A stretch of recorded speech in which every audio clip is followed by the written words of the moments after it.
your outie really enjoys watching EDU A.S.M.R.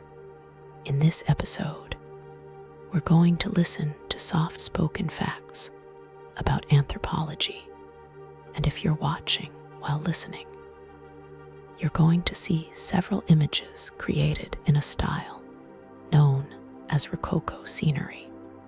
Lean back, close your eyes if you want, and enjoy.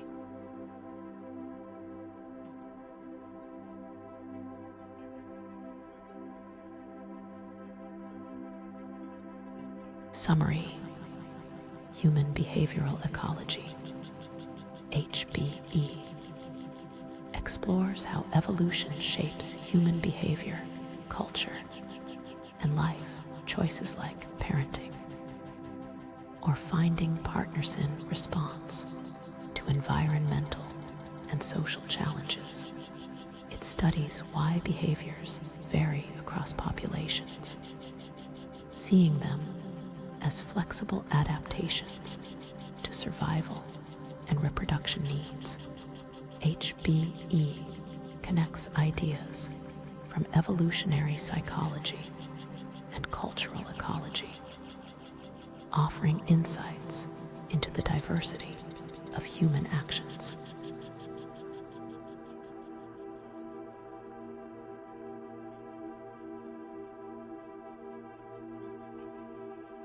The chain operatoire, meaning operational chain, is a way anthropologists and archaeologists trace the full life of handmade objects like stone tools or pottery from gathering materials to crafting, using, and finally discarding them. It helps move beyond just classifying objects to understanding how they were made and used in daily life. This method reveals the stories behind ancient technologies.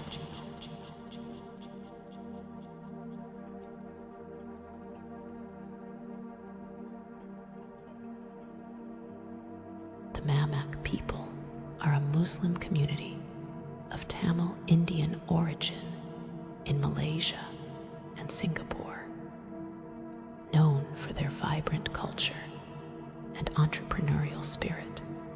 They are famous for their open-air Mamak stalls and have made significant contributions to Malaysia's economy and society. Though originally from South India, they are recognized as part of Malaysia's Bumiputera community. Many Mamak-owned businesses have grown into major national enterprises. Their influence blends Indian heritage with Malaysian identity.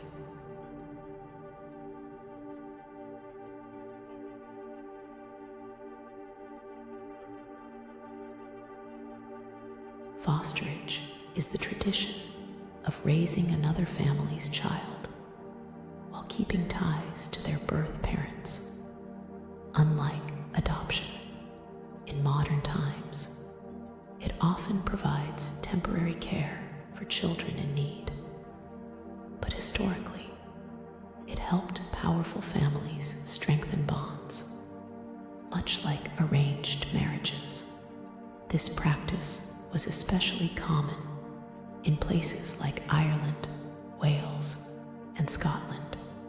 In medieval Scottish clans, fosterage reinforced loyalty and connections within the community.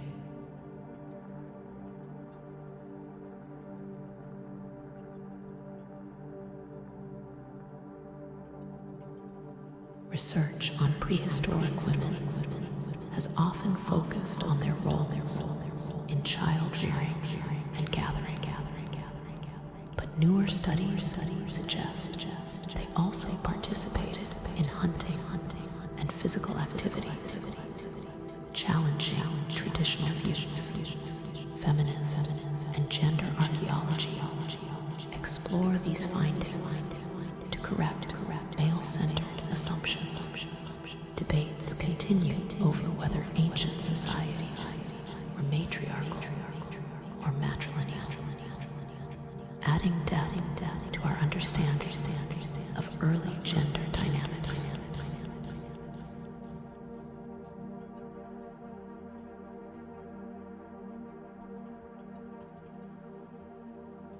The Institute for Social Anthropology, ISA in Vienna, part of the Austrian Academy of Sciences, focuses on studying social dynamics in Asia and the Eastern Mediterranean.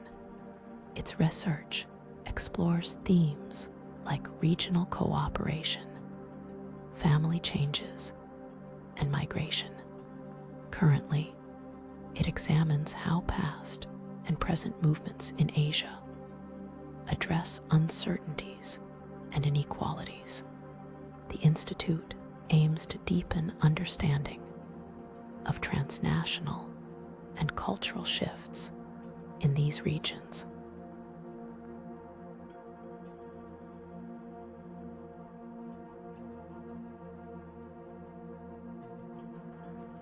Hill people or mountain people live in rugged highlands above 300 meters, often facing harsh climates with big temperature swings, strong winds, and thin soils. For thousands of years, they've thrived as hunters, farmers, and herders. Their remote communities are rich in cultural and linguistic diversity. Today, around 720 million people, 12% of the world, call these stunning but challenging landscapes home.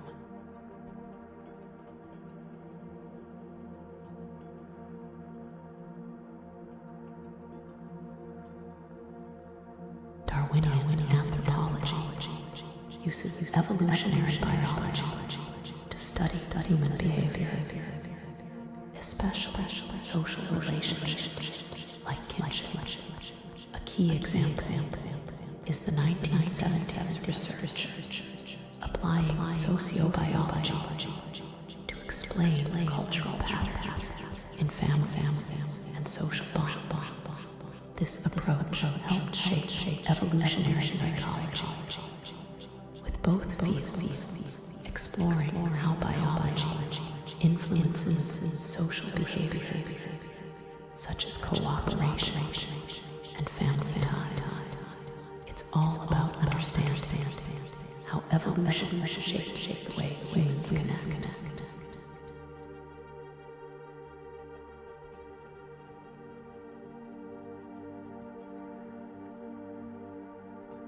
Human ecosystems are human-centered environments shaped by our actions, blending nature, built spaces, and social systems.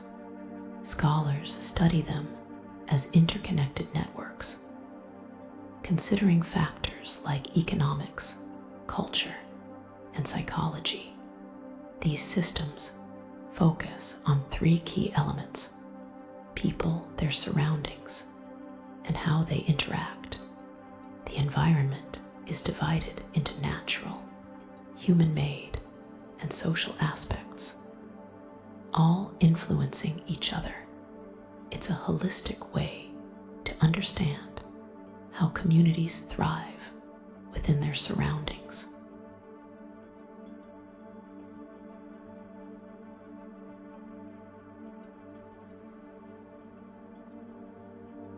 Summary: Alliance theory, developed by Claude Lévi-Strauss, explores how families and groups connect through marriage, seen as a form of social exchange. Unlike functionalist views, it highlights interdependence between lineages, treating marriage as communication. This approach shaped French anthropology for decades and influenced fields like philosophy and psychoanalysis.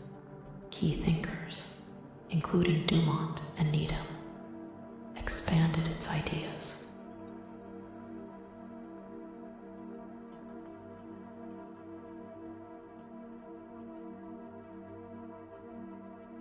Human Geography explores how people, cultures, and economies interact with their environments, shaping spaces like cities through phenomena such as urban sprawl.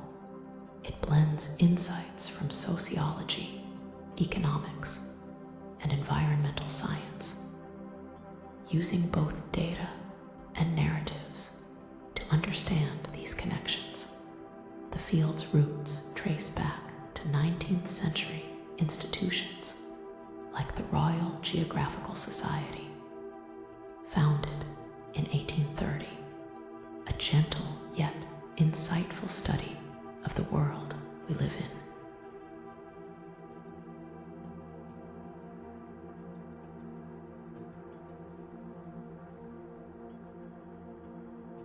Summary.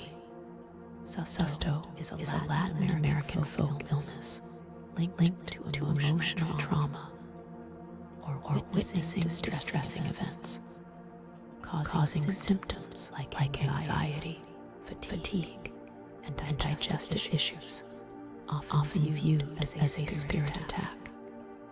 It's treated with natural remedies such as herbal medicine, sweat rituals, and massaguito restore balance and well-being.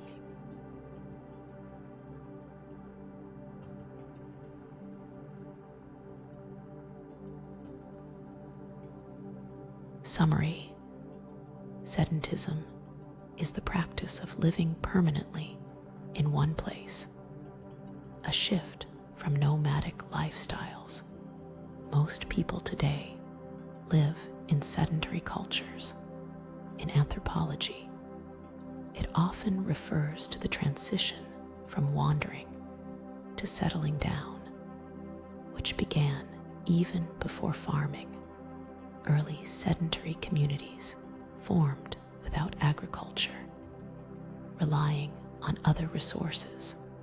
Small nomadic groups had different needs before settling. 5 lines, soothing and simple.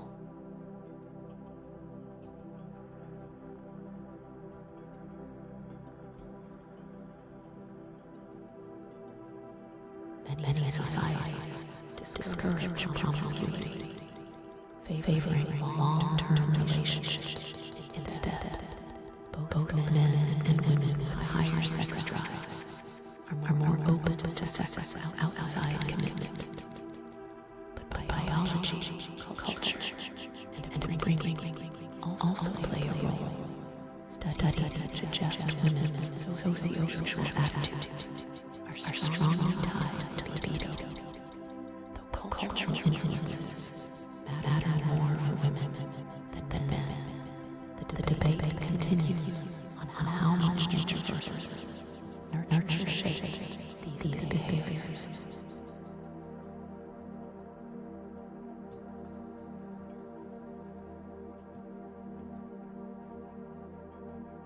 Summary.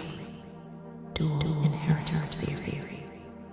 DIT explores how human behavior is shaped by both genetic and cultural evolution, which constantly influence each other, just as genes evolve.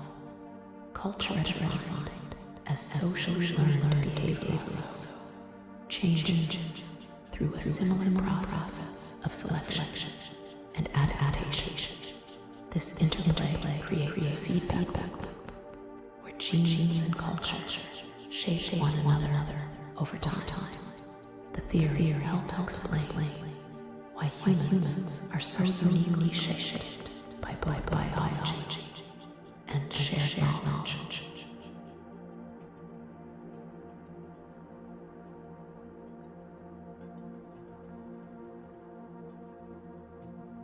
Neo-nationalism is a modern political movement rooted in traditional nationalism, but shaped by resistance to globalization. Since the 1980s, it often includes right-wing populism, opposition to immigration, and skepticism toward international cooperation. Supporters worry about losing national identity in a connected world, favoring protectionist policies and cultural preservation. This ideology is linked to anti-globalization views and, in some cases, distrust of multiculturalism. It reflects a pushback against rapid economic and social changes.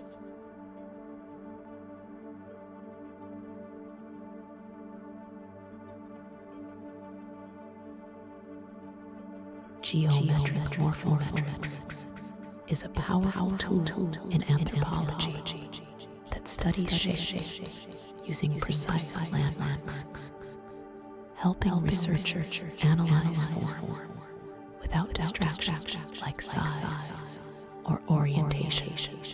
By focusing purely on morphology, it reveals insights into evolution and biology. This approach has advanced the field with its ability to capture and compare subtle shape differences, offering answers to big questions about life and change.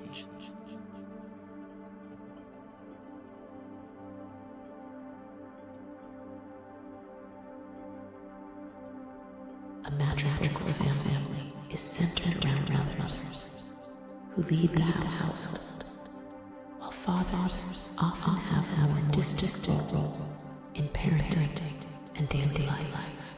Introduced by Raymond Smith in 1956, this concept highlights how, in some Caribbean societies, mothers are the practical heads of the family, even if fathers are officially present, but less involved in home life.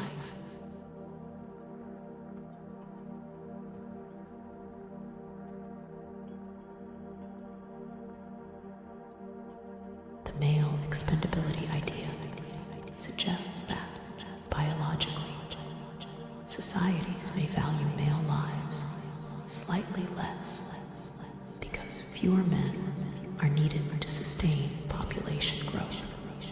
Since one man can father children with many women, communities with more reproducing women tend to grow faster. Anthropologists have used this concept to explore traditions like polygyny and gender roles. It's not about worth, but rather how reproduction shapes social structures over time. Think of it as nature's efficiency, not judgment.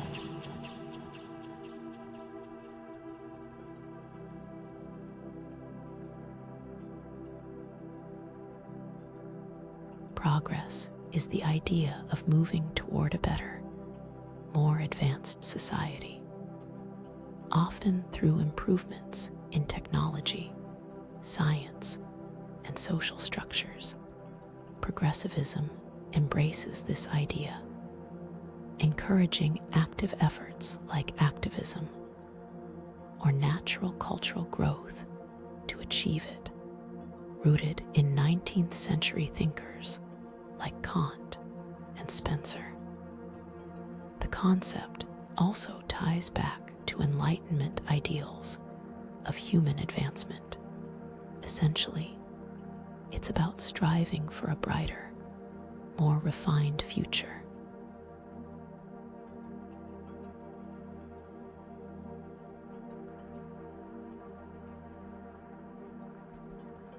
Summary: Critical Medical Anthropology, CMA, explores how social, economic, and political inequalities shape health, going beyond just biological factors. It sees health as influenced by power structures and lived experiences, not just nature, emerging in the 1980s, but rooted in older critical theories.